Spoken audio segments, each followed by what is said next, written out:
नमस्कार, स्क्रीन पर जिस हम पशु को दिखा रहे हैं, ये 3 महीने के प्रेग्नेंट पशु है और इसके गले के नीचे सूजन हो गया है। इसे फीवर भी है, चारा 3 दिनों से नहीं खा रही है और नाक से इसे पानी गिर रहा है। आइए आप लोगों को मैं डिफरेंशिएट करके बताऊंगा, 2 बीमारियों को डिफरेंशिएट करके बताऊंगा कि कौन-कौन सी ऐसी बीमारी है जिसमें पशु के गले के नीचे सूजन हो जाता है और हम पहचानें कैसे कि ये बीमारी कौन सी है और ट्रीटमेंट कौन सा दें। तो ए टू जेड जानकारी हम आपको डिटेल से दूंगा और प्रैक्टिकल बाद में दिखाऊंगा पशु जो ठीक हुआ है। और तो आप हमारे चैनल को सब्सक्राइब कीजिए ताकि इस तरह की वीडियो हम आपको समय पर बनाते रहेंगे। तो आइए हम डिफरेंशिएट करते हैं। देखिए दोस्तों, गले के नीचे जो सूजन होता है वो एक ऐसी बीमारी है, गलाघोटू रोग, जिस गला को रूंध देता है।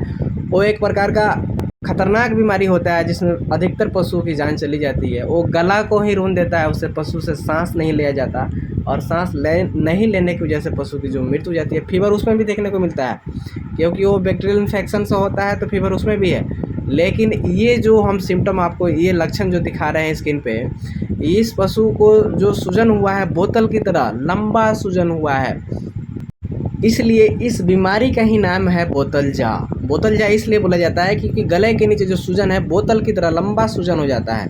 और ये लंबा सूजन तभी होता है जब पशु के लीवर में फैसियोला हेप्टिका नामक एक कृमि होता है, उसको होने की वजह से ये जब लीवर में एक कृमि हो जाता है तब पशु के गले के नीचे सूजन हो जाता है, फीवर भी हो जाता है।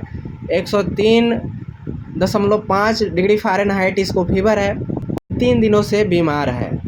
तो ये लीवर फ्लूक आप बोल सकते हैं या बोतलजा भी बोल सकते हैं।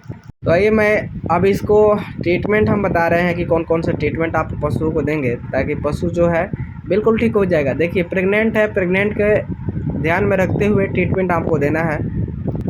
तो मैं बता रहा हूँ, मैंने खुद इसका ट्रीटमेंट दिया, तो ट्रीटमेंट के तौर पे मैंने सारे इंजेक्शन का उपयोग लाया है। पशु को फीवर था तो हमने इसमें नॉर्मल एंटीबायोटिक को यूज किया है जो सबसे बेहतरीन है। हमने मॉक्सेल इसमें 3 ग्राम पशुओं को इंट्रामस्कुलर 2 दिन तक लगाया।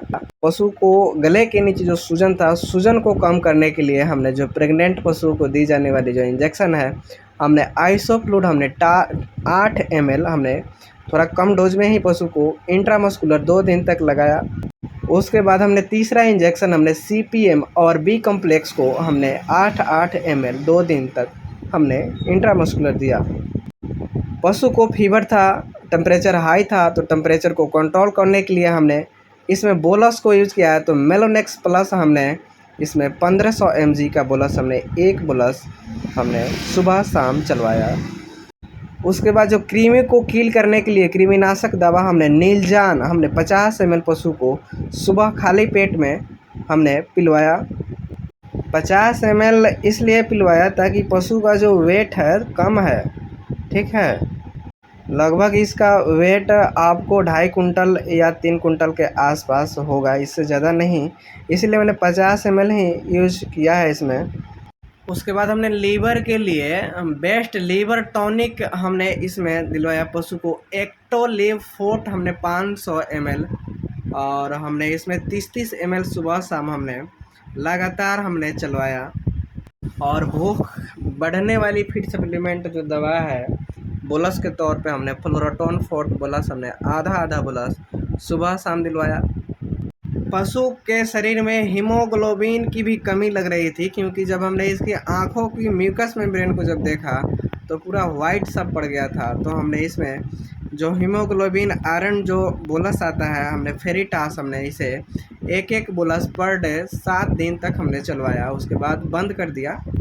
इतना ही कुछ देने के बाद ये देखिए पशु बिल्कुल कंप्लीट हो चुका है। जो गले के नीचे जो सूजन था, ये 3 दिन के बाद की रिजल्ट है। 3 दिन बाद गले के नीचे सूजन, बिल्कुल ये सूजन ख़त्म हो चुका है। पशु जुगाली कर रहा है, खाना भी खाया है लेकिन थोड़ा कम खा रहा है। तो हमको इसमें फीड सप्लीमेंट दवा हमको चलाते रहना है, लगातार 20 दिन तक चलाएंगे, पशु को भूख लगने लगेगी। तो इस तरह के ट्रीटमेंट से लीवर फ्लूक को बचाया जा सकता है, लीवर फ्लूक से संबंधित बीमारियों को बचाया जा सकता है। तो ये जो ट्रीटमेंट है, कोई भी हम जो ट्रीटमेंट बताते हैं प्रैक्टिकल दिखाते हैं, लेकिन आप लोगों को खुद से इसका ट्रीटमेंट नहीं करना है। जो आपके अगल बगल आसपास के जो वेटनरियन है, रजिस्टर्ड वेटनरियन है, पारा वेटनरियन है, उनसे आपको ट्रीटमेंट दिलवाना है। उनके सलाह के अनुसार आपको कोई भी दवा पशु को देवें। थैंक यू, धन्यवाद।